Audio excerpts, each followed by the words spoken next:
Hey guys, welcome to 2.4 GHz. Today we're gonna take a look at the HGLRC Zeus F722 flight controller. In this video, I'm gonna guide you through all their new features and what's so great about this flight controller. Okay then, let's take a look at the HGLRC Zeus F722 flight controller. It has 30 by 30 mounting holes. There is something special, it's completely conformal coated. That means it's going to be pretty good and water resistant. What's so great about this flight controller is you can use it with DJI digital FPV system and also with your analog FPV system. Obviously, it has F722 microcontroller. I prefer everyone to buy F7 flight controller because then you don't have to worry about UART inversion and also get more UARTs. With F7, you just got a lot of processing power. And this flight controller only costs you $27. For that price, I really prefer this flight controller. Now let's take a look at the specs of this flight controller. You have a USB Type-C port in this flight controller. This flight controller also can take 3S to 6S battery input and regulate it to 5V and 9V. You can get very clean feed for your FPV analog, and also with this 9V you can use it with the DJI setup. In here you have two regulators that regulate 5V and 9V. Over here you have BMP 280 barometer and MPU 6000 gyro. In here you have 27 MHz crystal that link to resonator which gives you OSD.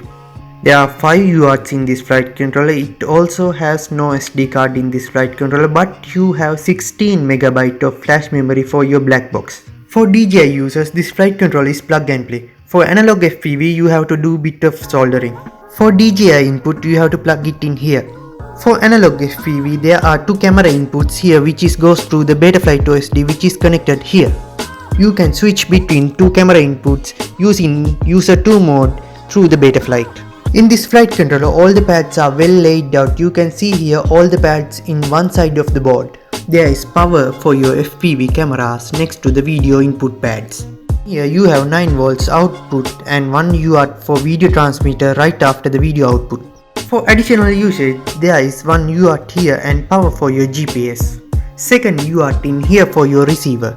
Pads that are located on the side of the flight controller can be used to solder wires, or you can also use the pin headers that comes with the flight controller.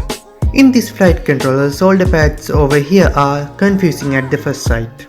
There is 2 rows in here except LED and R3 are actually same because you can choose to solder into side of the board or top of the board. But you can only use one of the T3 even there is 2 pads. In this flight controller you have solder pads for everything except for signal output for the motors. If you don't want to use this port for your quadcopter build, you can use Betaflight and resource remap your motors in Betaflight to mode outputs. There is 4-in-1 ESC that plug in here for RX6 for your ESC telemetry and power for your flight controller current sensing and for motor outputs. This plug has 1 UART for your HGLRC M80 GPS module.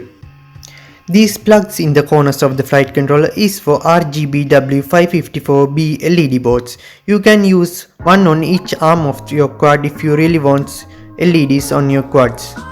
It also has separate LED controllers, so you don't need any setup.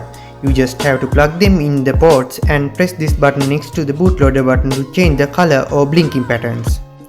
If you set the LEDs through the plugs, you can't use Betaflight LED modes like different color according to your flight modes or switch on your transmitter. If you want to use Betaflight LED features, you can use LED pads on this board. So that's all we are going to cover in this video. If you have any questions, please comment them down below, like this video and like us on Facebook to see more reviews. Thank you for watching.